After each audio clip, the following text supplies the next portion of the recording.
प्रिय बच्चों नमस्कार। मैं पंकज गंगवार और ये आपका प्यारा सा channel CB education classes. Please अगर आप लोग मेरे चैनल पर नए हो तो इसे सब्सक्राइब करें, शेयर करें, लाइक करें और कमेंट करें, क्योंकि आपका ये सहयोग हमारे लिए मोटिवेट करता रहेगा और हम आप लोगों के लिए केमिस्ट्री और बायो से संबंधित अच्छे अच्छे टॉपिक लाते रहेंगे, जो कि आपकी 9th, 10th, इंटरमीडिएट और आपके किसी भी वनडे एग्जाम के लिए उनमें काफी इंपॉर्टेंट क्वेश्चन है जो आपको लगातार हर एग्जाम में मिलते रहेंगे। अगर आप कॉम्पिटिटिव एग्जाम्स की भी तैयारी कर रहे हैं तो उनमें भी हमारे टॉपिक आपको काफी हेल्पफुल सिद्ध होंगे। आज हम आप लोगों के लिए यहाँ पर टॉपिक लेके आए हैं human disease caused by bacterias and viruses, मनुष्यों में होने वाले जीवाणु एवं विषाणु जनित रोग। तो सबसे पहले हम बात करते हैं विषाणु जनित रोगों की। विषाणु जनित रोगों की बात करने से पहले हम ये जान लेते हैं कि विषाणु होते क्या है। देखिए, विषाणु जो है उसे सजीव और निर्जीव के बीच की कड़ी कहा जाता है। विषाणु की खोज जो है वो इवानोविस्की नाम के एक साइंटिस्ट ने की थी। इन्होंने सबसे पहले टोबैको मोजैक वायरस टीएमवी की खोज की थी और टीएमवी की खोज के बाद धीरे धीरे सिलसिला स्टार्ट हुआ और आगे चलता रहा। एक के बाद एक नए वायरसेस की खोज होती रही। वायरसेस को सजीवों और निर्जीवों के बीच की कड़ी इसलिए कहा जाता है कि वायरसेस में कोई भी अपनी यूनिट सेल नहीं होती है, उनके अंदर कोई भी कोशिका नहीं होती, कोई कोशिकीय संरचना नहीं होती है, जीवन से संबंधित बहुत सारी क्रियाएं उनमें नहीं होती है। केवल विषाणुओं में एक पदार्थ जीवित होता है जिसे हम न्यूक्लिक अम्ल कहते हैं। न्यूक्लिक अम्ल के ऊपर इनमें कवरिंग पाई जाती है जिसे हम कैप्सिड कहते हैं, जो कि प्रोटीन का बना होता है। इसीलिए अगर न्यूक्लियस तो वायरस की अगर हम टोटल रचना की बात करें तो ये न्यूक्लियो प्रोटीन के बने होते हैं। साथ में इनकी एक विशेषता एक और होती है कि वायरसेस जो होते हैं उनमें या तो डीएनए होता है या फिर आरएनए होता है। दोनों न्यूक्लिक अम्ल वायरसेस के अंदर नहीं पाए जाते हैं। तो वायरसेस के अंदर क्या होता है, इसमें डीएनए और आरएनए, इनमें या तो डीएनए देखने को मिलता है या फिर आरएनए देखने को मिलता है, लेकिन दोनों चीजें यहां पर नहीं होती हैं। अब इसके बाद में होता क्या है कि वायरसेस को जीवित क्यों माना जाता है। एक तो इनमें जीवित पदार्थ जो है डीएनए अथवा आरएनए पाया जाता है। दूसरी बात यह होती है कि इनमें जीवन तभी संभव है, यानी जीवन के लक्षण इनमें तभी दिखाई देते हैं जब ये किसी जीवित कोशिका के या जीवित प्राणी के संपर्क में आते हैं, तभी अपना जीवन स्टार्ट करते हैं। क्योंकि डीएनए में स्वतः द्विगुणन की क्षमता होती है। डीएनए जो है वो डुप्लीकेट होता रहता है। एक डीएनए से 2 डीएनए बने, 2 से 3 डीएनए बने या 4 डीएनए बने, तो डीएनए में जो रिप्लिकेटिंग प्रॉपर्टी होती है, यह प्रॉपर्टी डीएनए के अंदर पाई जाती है। वो अपने जैसा डीएनए डेवलप करने में सफल होता है। अगर आरएनए है तो आरएनए का भी रिप्लिकेशन इसी प्रकार से होता रहता है। मनुष्यों में विषाणुओं के द्वारा बहुत सारे रोग होते हैं। इनमें अगर हम पहले रोग की बात करें तो ये रोग है इन्फ्लुएंजा। इन्फ्लुएंजा रोग के लिए हम जो है कॉमन कोल्ड भी कहते हैं। यह सामान्य सर्दी जुकाम होता है जो आमतौर पर होता है। और आप लोगों ने देखा होगा कि अगर किसी व्यक्ति को जुकाम होता है तो अगर उसकी कोई ना भी दवाई ली जाए तब भी वो 6 से 7 दिन में, 5 से 7 दिन में लगभग ठीक हो जाता है, क्योंकि इतने समय में वायरस अपना चक्र जो है वो पूरा कर लेता है और पूरा करने के बाद उसका जो इन्फेक्शन है वो लगभग खत्म हो जाता है। तो इन्फ्लुएंजा रोग जो है ये आर्थोमिक्सो वायरस के द्वारा होता है।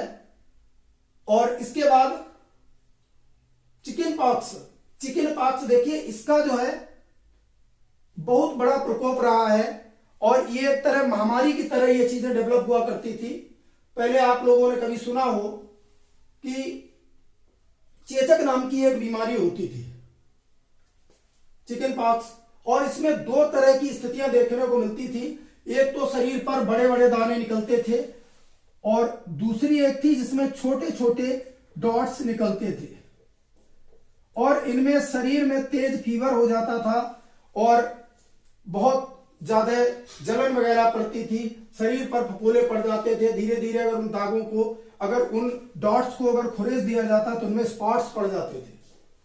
तो चिकन पॉक्स जो है उसके लिए पहले के समय में जब लोगों को इतना ज्ञान नहीं था तो उस समय इसके लिए जो है बड़ी माता का नाम देते थे, बड़ी माता। और स्मॉल पॉक्स इसके लिए जो छोटी माता के नाम से जाना जाता था। लेकिन वैज्ञानिक एडवर्ड जेनर ने इससे संबंधित टीके का आविष्कार किया था, जिसके बाद ये रोग जो है लगभग पूरी तरह से समाप्त हो चुका है। तो चिकन पॉक्स और स्मॉल पॉक्स जो दोनों हैं ये वैरिसेला वायरस के द्वारा होते हैं। वैरिसेला वायरस में जो न्यूक्लिक एसिड होता है वो इसका डीएनए होता है, डीएनए इसका जेनेटिक मटेरियल होता है। वैसे अगर सामान्यतः देखें तो जंतुओं का जो जंतु वायरस जो भी होते हैं उनमें मोस्टली डीएनए जेनेटिक मटेरियल के रूप में देखने को मिलता है। आनुवंशिक पदार्थ इनका जो है वो डीएनए होता है, और पौधे जो होते हैं उनमें आनुवंशिक पदार्थ प्रायः आरएनए होता है।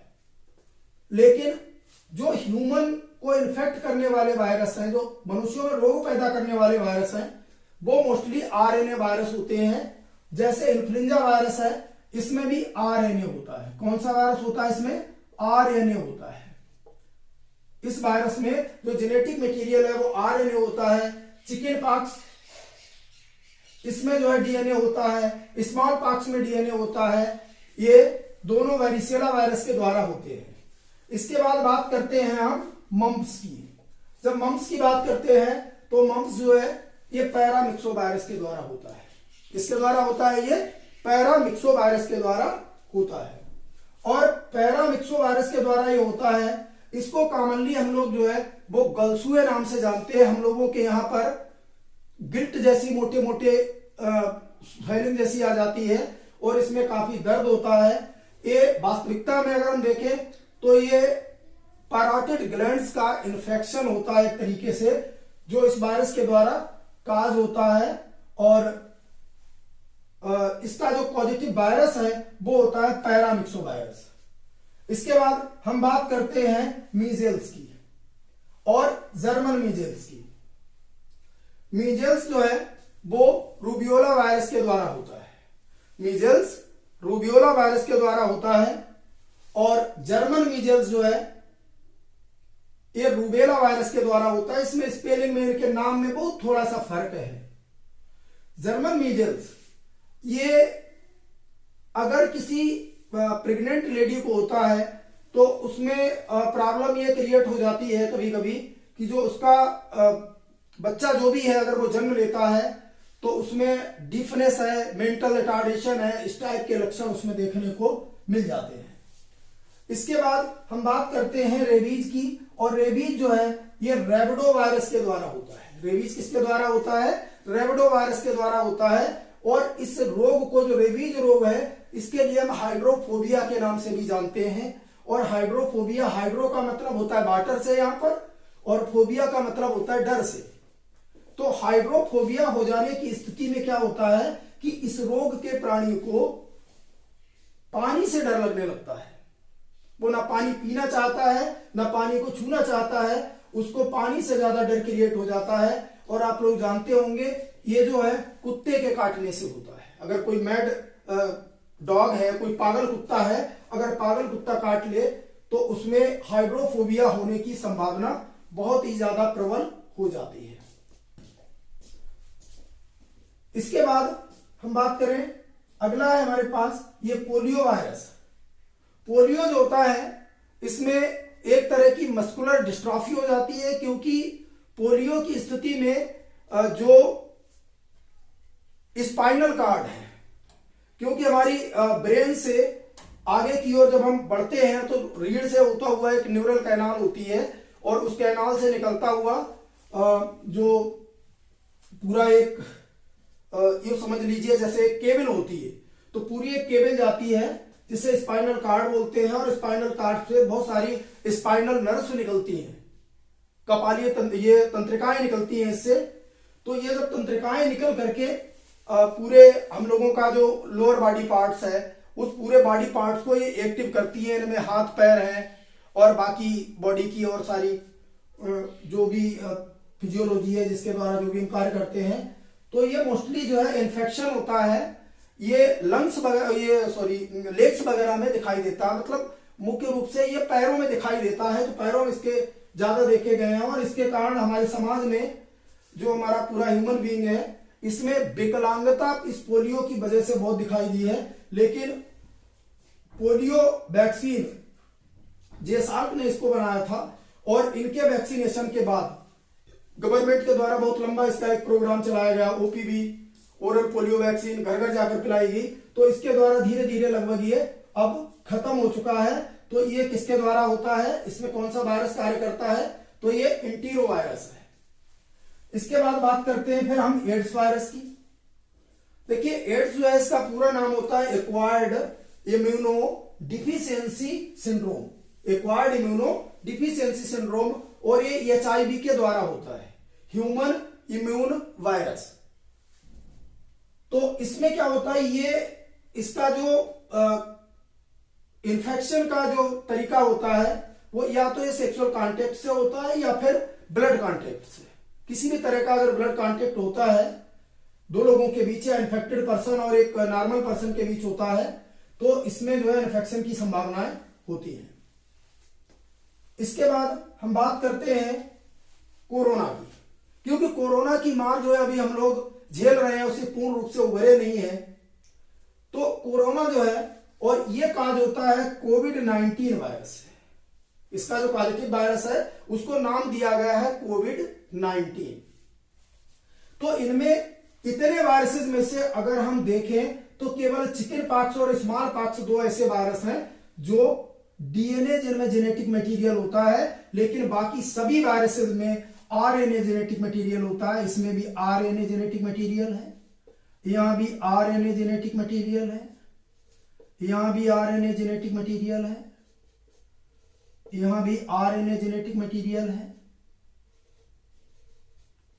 यहां भी आरएनए जेनेटिक मटेरियल है, आरएनए, यहां भी आरएनए है, आरएनए, ठीक है।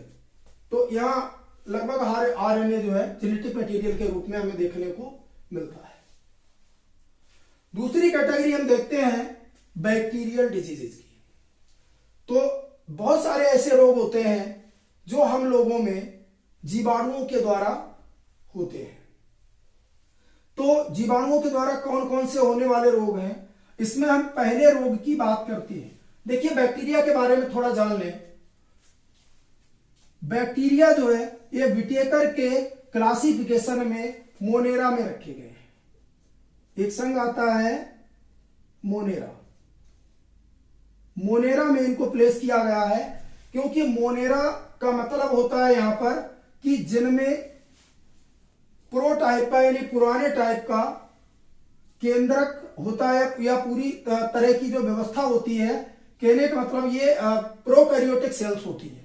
मोनेरा के अंदर प्रोकैरियोटिक सेल्स वाले जो भी प्राणी है, प्रोकैरियोटिक कोशिकाओं वाले जो भी प्राणी है उनको रखा गया है। और प्रो का मतलब होता है इनमें रचना जो है वो प्रिमिटिव टाइप की होती है, शुरुआती टाइप की रचना होती है, अर्थात इनमें कहीं पर भी जो कोशिकाओं के जितने अंगक होते हैं, जो कोशिकांग होते हैं, वो इन प्रोकैरियोटिक कोशिकाओं में नहीं पाए जाते हैं। इन कोशिकाओं में केंद्रक कला नहीं होती। केंद्रक कला नहीं होती का मतलब है कि इनमें व्यवस्थित केंद्रक नहीं देखने को मिलता है।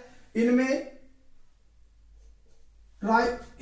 जो है वो अंतर्द्रव्यी जालिका देखने को नहीं मिलती, यानी एंडोप्लाज्मिक रेटिकुलम इनमें नहीं होता, इनमें गाल्गी ऑपरेटस नहीं होता, इनमें माइटोकॉन्ड्रिया नहीं होता। तो इनमें इस तरह की ऑर्गेनेल, इस व्यवस्था के ऑर्गेनेल जो जिस व्यवस्था के यूकेरियोटिक कोशिकाओं के अंदर पाए जाते हैं तो वो ऑर्गेनेल इनमें देखने को नहीं मिलते, यानी विकसित कोशिकांग इनमें देखने को नहीं मिलते हैं। अगर इनमें हम बात करें तो इनमें जो जेनेटिक मटेरियल होता है वो इस तरीके से कोशिका के अंदर फैला होता है। राइबोसोम इनमें जो है 70S टाइप के पाए जाते हैं और इनमें जो आउटर जो सेल वॉल होती है उसके अंदर इनकी जो प्लाज्मा मेम्ब्रेन होती है प्लाज्मा मेम्ब्रेन से कहीं कहीं पर इस तरह की मुड़ी हुई कुछ फोल्डिंग्स बन जाती हैं, इनको मीजोसोम बोला जाता है और ये यहाँ पर माइटोकॉन्ड्रिया की तरह कार्य करते हैं। जो काम यूकेरियोटिक कोशिका में माइटोकॉन्ड्रिया का होता है वो इन्हीं के द्वारा यहाँ पर मीजोसोम्स के द्वारा किया जाता है। तो इनमें कोई भी विकसित व्यवस्था नहीं होती है और इनके द्वारा भी, यानी इस तरह के प्राणियों द्वारा भी मानव शरीर में बहुत सारे रोग पैदा होते हैं, जिनमें सबसे पहले हम बात करें तो ट्यूबरक्लोसिस की। ट्यूबरक्लोसिस को वर्तमान समय में टीबी के नाम से जाना जाता है। और टीबी जो है वो एक तरह का लंग इन्फेक्शन होता है और मतलब फेफड़ों का इन्फेक्शन होता है।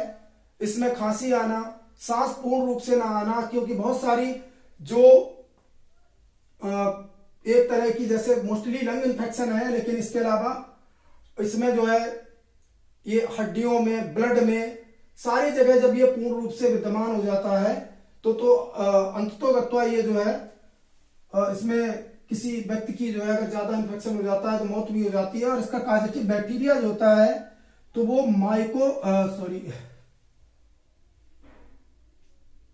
इसका जो बैक्टीरिया होता है वो होता है माइकोबैक्टीरियम ट्यूबरक्लोसिस नाम का एक बैक्टीरिया होता है, जिसके द्वारा ये इन्फेक्शन इसका ट्यूबरक्लोसिस का क्रिएट होता है। इसके बाद है डिप्थीरिया। डिप्थीरिया जो होता है ये कॉरिनीबैक्टीरियम डिप्थीरी के द्वारा होता है। कॉरिनीबैक्टीरियम डिप्थीरी के द्वारा ये रोग होता है। और तीसरा इसमें जो है ये पार्ट्यूसिस है। पार्ट्यूसिस को हम लोग वूपिंग कफ या इसके लिए जो है सूखी खांसी भी बोलते हैं। तो ये रोग ऐसे होते हैं, सूखी खांसी या काली खांसी जो है बिल्कुल बहुत तेज खांसी आती रहती है। इसमें कोई भी बिल्कुल व्यक्ति खांसते खांसते जो है इसमें बहुत ही ज्यादा परेशान हो जाता है। इसीलिए आप लोगों ने देखा होगा कि एक डीपीटी का टीका, डीपीटी के नाम से टीका लगता है, जो शायद इस समय जो है वो गर्भावस्था में ही किसी माँ को ये टीका दिया जाता है ताकि उसके आने वाले बच्चे को इस तरह का इन्फेक्शन ना हो। उसमें डीपीटी यानी तीनों रोग का एक साथ जो है टीका लगता है। और इसके बाद है कोलेरा। कॉलेरा रोग जो होता है इसके लिए हैजा, कॉलेरा, डायरिया कई नामों से इसके लिए जानते हैं। और इसमें बॉडी का एक तरीके से डिहाइड्रेशन हो जाता है, उल्टियां वगैरह आती हैं बहुत ज्यादा, और उल्टी के साथ साथ इसमें दस्त होना, ये सारी चीजें साथ साथ एक साथ होती हैं। शरीर को काफी वीकनेस हो जाती है और धीरे धीरे इतना डिहाइड्रेशन हो जाता है, अगर इसका कंट्रोल न किया जाए तो इतना ज्यादा डिहाइड्रेशन हो जाता है कि इसमें प्राणी की मौत भी हो सकती है इस रोग में।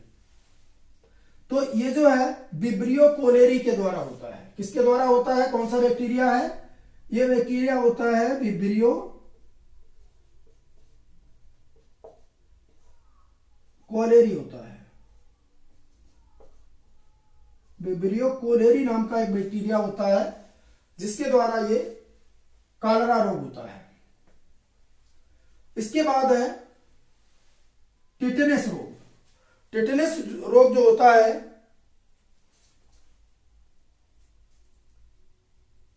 ये रोग जो है टिटेनस, एक क्लास्ट्रीडियम टिटेनी, क्लास्ट्रीडियम टिटेनी नाम के बैक्टीरिया के द्वारा होता है। और टिटेनस रोग जो है वो भी एक तरीके का मस्कुलर डिस्ट्रॉफी है जिसमें मसल्स एकदम टाइट हो जाती हैं और इनमें जो मसल्स के अंदर हम लोगों की मांसपेशियों में क्या होता है, कॉन्ट्रैक्शन और रिलैक्सेशन जो होता है उसका है, या शिथिलना मतलब शिथिल पड़ना और सिकुड़ना, ये जो कॉन्ट्रैक्शन और रिलैक्सेशन है ये प्रक्रिया जो है पावर जो है ये खत्म हो जाती है अगर टिटेनस होता है तो उसमें अगर कोई चीज सीधी है तो वो सीधी ही रहेगी और हाथ पैर सीधा हो जाता है तो वो दोबारा बैक नहीं होता है, या टेढ़ा हो गया तो वो टेढ़ा है। तो इस तरह की कंडीशन इसमें टिटेनस में क्रिएट हो जाती है। इसके बाद है लेप्रोसी।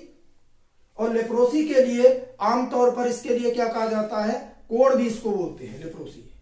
ये बहुत ही घातक रोग है। इसमें ज्यादा इन्फेक्शन अगर इसका हो जाता है तो इसमें अंगों का धीरे धीरे सड़ना और गलना भी प्रारंभ हो जाता है। तो जब सड़ने और गलने की प्रक्रिया इसमें प्रारंभ हो जाती है तो अंगों का नुकसान होता है और धीरे धीरे पूरी बॉडी डैमेज हो जाती है। तो ये जो रोग होता है माइकोबैक्टीरियम लेप्री के द्वारा होता है, माइकोबैक्टीरियम लेप्री के द्वारा होता है। इसके अलावा निमोनिया है। निमोनिया जो है वैसे तो ये किसी भी प्राणी को या किसी भी अवस्था में हो सकता है, लेकिन निमोनिया जो है मोस्टली बच्चों में बहुत जल्दी देखने को मिल जाता है, बहुत जल्दी इनमें क्रिएट हो जाता है। इनमें तेज तेज सांस आना या सांस में प्रॉब्लम होना, बहुत ज्यादा इस तरीके की कंडीशन जो है क्रिएट हो जाती है।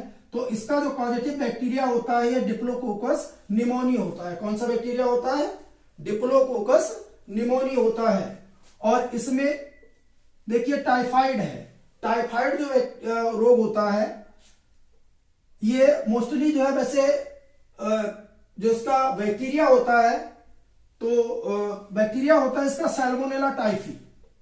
सैल्मोनेला टाइफी के द्वारा टाइफाइड होता है और इसके लिए वाइडल टेस्ट जो है आजकल करवाया जाता है। और मोस्टली ये कंटेमिनेटेड वाटर से ज्यादा होता है कि हम लोगों का जो पानी पीने वगैरह का है, अगर ये पानी में किसी तरह का अगर इन्फेक्शन रहता है तो उससे इसके फैलने के चांसेस ज्यादा हो जाते हैं। इसके बाद प्लेग है। प्लेग जो है इसका वेक्टर अलग चीज होती है और कॉजेटिव एजेंट अलग होता है। तो कॉजेटिव एजेंट प्लेग होता तो बैक्टीरिया के द्वारा होता है, लेकिन इसका जो वेक्टर होता है यानी बैक्टीरिया मौजूद रहता है रेट फिली के ऊपर। चूहों के ऊपर अनेक टिश्यू होते हैं, तो चूहों के ऊपर जो रेट फिली होते हैं उनमें इस प्लेग का बैक्टीरिया होता है। और इसका जो बैक्टीरिया होता है इसको बोलते हैं पास्टोरेला पेस्टिस। तो पास्टोरेला पेस्टिस के द्वारा ये रोग जो है प्लेग होता है। प्लेग के बाद अब हम बात करते हैं सिफिलिस की। तो सिफिलिस जो है ये ट्रिपोनिमा पैरिडम नामक जीवाणु के द्वारा होता है। और सिफिलिस जो है ये इसका जो इन्फेक्शन है वो सेक्सुअल कांटेक्ट के द्वारा होता है। और मोस्टली ये इन्फेक्शन जो है वो जेनिटल ऑर्गन्स के अंदर देखने को मिलता है, वहां पर अल्सर्स वगैरह हो जाते हैं। और इसके अलावा फीवर भी इसमें देखने को मिलता है। इसके बाद हम बात करते हैं गोनोरिया की।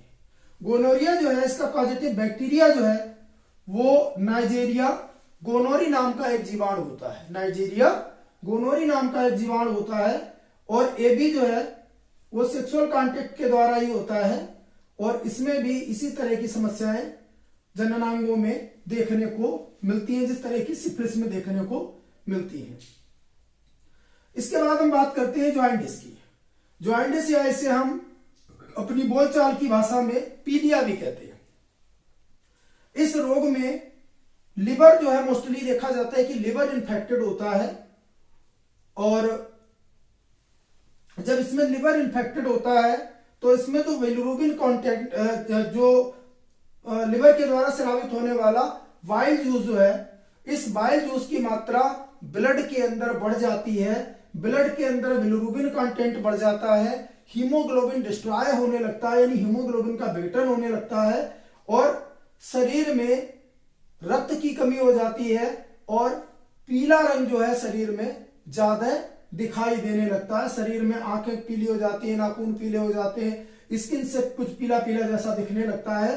तो ये सारी चीजें, और इसमें भी फीवर और बहुत ज्यादा वीकनेस जो है बॉडी के अंदर हो जाती है। अगर समय पर इसका इलाज ना किया जाए तो इसमें भी दिक्कत होती है। और जॉइंटिस जो है वो लेप्टोस्पाइरा नाम के एक जीवाणु के द्वारा होता है। Thank you for watching. धन्यवाद आप लोगों के लिए जो आपने इतना समय दिया। धन्यवाद।